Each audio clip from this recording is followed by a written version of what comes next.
À la maison comme au travail, les heures paraissent longues quand la température dépasse 40 degrés pendant la saison chaude. Ibrahim Konaté, chef soudeur dans un atelier métallique de la capitale malienne, est obligé de rester les bras croisés quand il n'y a pas d'électricité. Nous sommes dépendants de l'électricité. C'est pénible pour un ouvrier qui part de chez lui d'arriver et de trouver qu'il y a une coupure d'électricité au travail. C'est comme si nous venions pour retourner les mains vides. C'est une grande perte pour nous.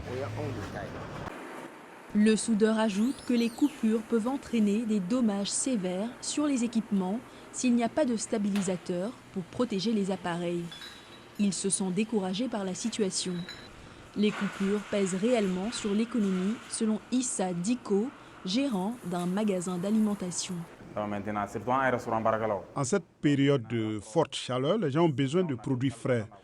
Lorsque les produits ne sont pas frais, les clients refusent de les acheter. Il y en a qui les prennent puis les ramènent. C'est nous qui en subissons les conséquences. Au Mali, le potentiel pour produire de l'électricité est inexploité. Les autorités espèrent qu'à terme, elles vont pouvoir tirer profit des capacités énergétiques du pays qui possède de larges ressources hydroélectriques et photovoltaïques.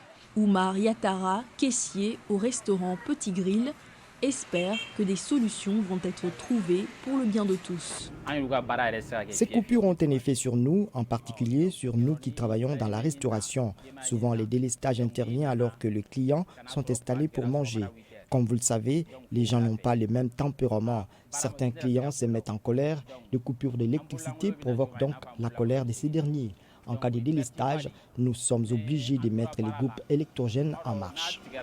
Mamadou Aïdara, un cadre dans le domaine des ressources humaines, dit qu'il a l'impression que les promesses des autorités en ce qui concerne la livraison de groupes électrogènes et de construction n'aboutissent pas. Mais il arrive pour l'instant à s'en sortir malgré les fortes températures. Il a acheté plusieurs éventails pour sa famille. Moi, à mon âge, je peux gérer, mais ce n'est pas facile. Donc, en l'absence de tout clim et de tout ventilateur, je suis obligé d'ouvrir les fenêtres et puis de ventiler les enfants jusqu'à ce que le courant ne revienne, quoi. La famille Aïdara fait partie des 50% de Maliens qui ont accès à l'électricité sur une population de près de 22 millions d'habitants, selon les chiffres de la Banque mondiale.